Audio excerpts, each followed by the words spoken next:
ফুটানুক। হ্যাঁ, দেখো কীভাবে ফুটতেছে, দেখেন গাইস, সুন্দর করে। হ্যাঁ, আমি কইছি তো। ঠিক আছে, নিয়ে ঠিক আছে, ভালো, ঠিক আছে। এই তো ফুটবল চলছি, বাদাম ভালো। এবার আমার যাও ঘুরায় বাদাম দিই, ঠান্ডা বাদাম বাদাম, এই যে গরম বাদাম। ও তুই কি ইয়ে ছাড়বি? বাচ্চারা ফুটফুটে এই ছাইলে কি হবে? তো বাদাম খেতে আর বলবো, বাদাম খেতে হয় বলবো। বাদাম বাদাম এবার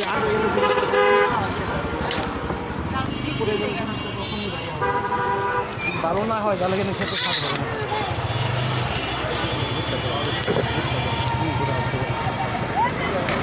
এই যে দেখেন, এখন মাত্র হাফ বয়েল হয়েছে, তো হয়ে যাবে এখন কিছুক্ষণের ভিতরে মনে হয় ফুল হয়ে যাবে।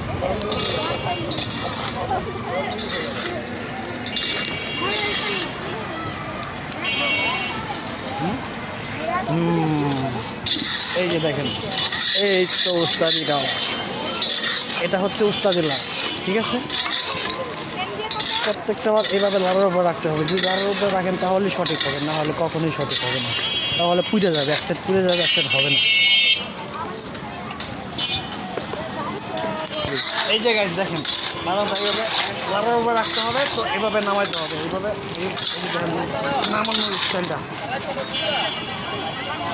ও ঠিক আছে, দেখেন কীভাবে নামাইতে হবে।